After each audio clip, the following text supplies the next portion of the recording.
As the Bitcoin price continues to rise and melt faces in this upcoming bull cycle, be prepared to see an increase in the peculiar and unfortunate condition known as Bitcoin Derangement Syndrome. We're going to explore what leads to this tragic ailment, why BDS cases tend to spike during bull markets, and how you can protect yourself and your loved ones from contracting it. From the most famous individuals that continue to suffer from worsening symptoms to the poor souls that contracted it in this most recent run-up in price. Is there treatment or perhaps even a cure for this terrible disease? Let's find out. What's up, YouTube? I'm Hurley, and today we're talking all about Bitcoin Derangement Syndrome and the recent rise in cases we've been seeing. But first, did you know Peter Thiel turned $2,000 into over $5 billion using the tax benefits of his IRA to acquire an asset with massive upside? You may not have access to preferred Facebook stock like Thiel did, but you do have Bitcoin. That's where Swan Bitcoin IRA comes in. To benefit from Bitcoin in your IRA, all you need to do is set up an IRA with Swan, allocate real Bitcoin to it, allow it to appreciate over time with zero cap gains taxes, and enjoy your retirement. Go to swan.com/retire to learn more. Okay, so what is Bitcoin Derangement Syndrome? To get started, here's a definition from Urban Dictionary. Bitcoin Derangement Syndrome is a recently identified ailment characterized by an unrelenting urge to think and talk about Bitcoin in a negative light. The syndrome appears to be the result of a gradual buildup of saltiness over several years of regret of not buying Bitcoin. Therefore, if untreated, it has the potential to consume one's life and damage the reputation beyond repair. Now, there are many prominent and well-known people that suffer from BDS. Probably the most well-known longtime sufferer is gold bug Peter Schiff, who just can't help himself but tweet and talk about Bitcoin at every opportunity. Here's his most recent tweet during last week's price rally. He says, "Gold pulling back below 2100 has provided a catalyst for Bitcoin to spike near 41K. This could be Bitcoin's swan song. This speculative frenzy around spot Bitcoin ETFs will end soon. Bitcoin's collapse will be more spectacular than its rally. In contrast, gold's rally is real." Of course, since that post, gold continued to fall from its all-time high, which when adjusted for inflation was actually back in the early 80s and is now still over 40% below that mark. Schiff also couldn't stop himself from bringing up Bitcoin when he was on Fox Business recently. Yeah, I wanted to throw one thing out because before I came on, I was listening to Charles Payne talking about Bitcoin. Yeah. And, you know, your late buddy Charlie Munger is already rolling over in his grave with all this hype now that's coming out about Bitcoin. Yep, we're But looking at it right now. gold is real. Bitcoin is fool's gold. 41,907 and climbing. Great to have you both. For now. Thank you. Yes, for now. Yeah, for now. Everything's for now. It's like it's always on his mind, right? Even the Fox anchor seems to be mocking him in that clip.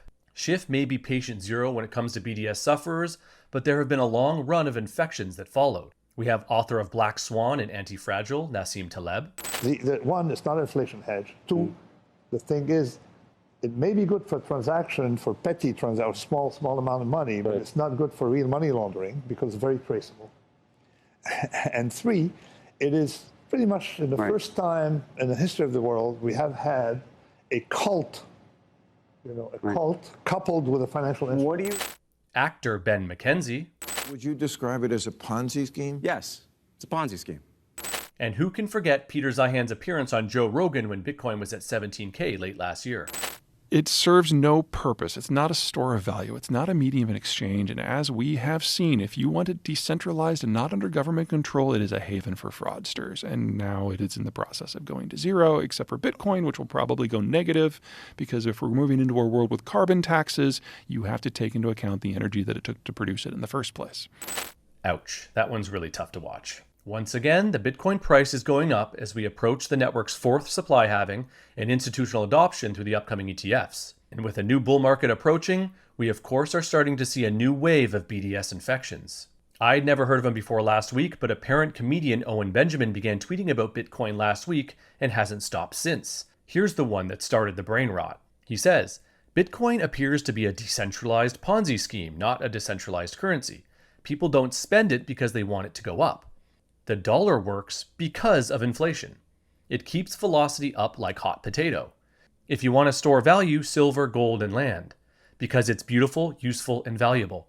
Bitcoin is a Ponzi scheme without an individual attached to it to go to prison, so the media can control swings for profit. That's my opinion about Bitcoin. The purpose isn't currency, the purpose is to make dollars. The dollar's weakness is actually why it won't be replaced. Velocity."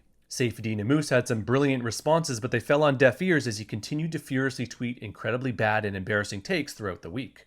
It seems there is no reasoning with those that are far enough into the illness. It's a blind spot that just gets larger as the Bitcoin price goes higher and it continues to outperform everything in its path. Level 39 had this tweet pointing out the reason for Owen's unfortunate public meltdown. It seems like Schiff, he's a salty gold bug that can't come to terms with Bitcoin being a better money and store of value than the shiny rock in every way. Level 39 even brought receipts in the form of previous tweets that show Benjamin's affection for precious metals. This brings us to another recent case, and this one from the co-founder of Wikipedia, Jimmy Wales, who tweeted this monstrosity. "I forgot my bank password and lost my entire net worth. No, actually that didn't happen, because banks work and Bitcoin doesn't." Wales makes the ridiculous claim that the mere possibility of losing one's private keys proves that Bitcoin doesn't work.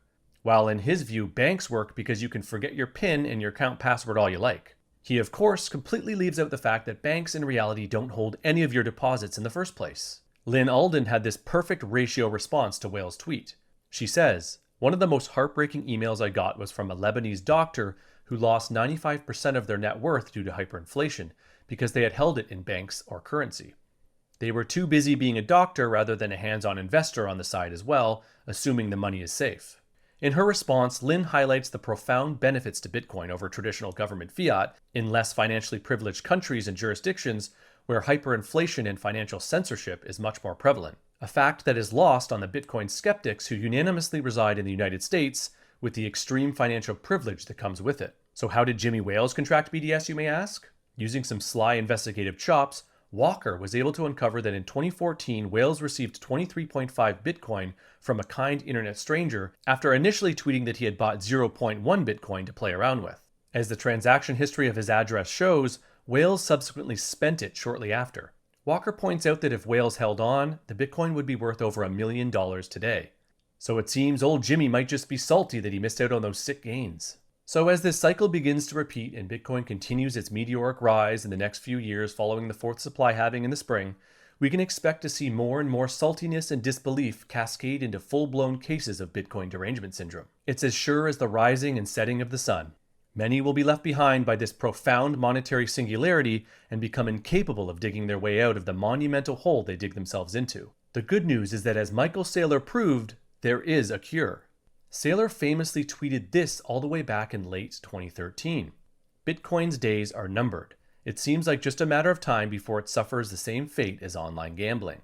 Fast forward to 2020 and Saylor did something incredible. He humbled himself, checked his biases, and began to study Bitcoin. He fell down the rabbit hole and emerged as perhaps the biggest Bitcoin proponent, eventually putting his money where his mouth is, adding it to the balance sheet of his company MicroStrategy, which now holds over 174,000 Bitcoin and counting. So, as it seems, financial privilege, saltiness, inflated ego, and an overconfidence in subjects in which you don't fully understand lead to critical cases of the illness known as Bitcoin derangement syndrome. The only cure is to be humbled and put in the work to understand what this transformative technology means for humanity. Since this means a total challenge of your existing worldview, it's no question that many that contract the illness have little hope of escaping its incredibly destructive path towards embarrassment and irrelevance. So do you know anyone with symptoms of BDS? Recognize the signs and do your best to help those in the grips of this unfortunate disease. Continue to spread the word of truth to help those you love escape its grips and lead them towards the bright orange future that Bitcoin represents. Leave a comment with your thoughts and stories, like this video, and don't forget to subscribe to the Bitcoin channel for more content like this. Also, check out my videos from last week on Bitcoin's chances of flipping gold's market cap this cycle, and the one on the perfect storm building for Bitcoin adoption in 2024. Until next time, Bitcoin is peace.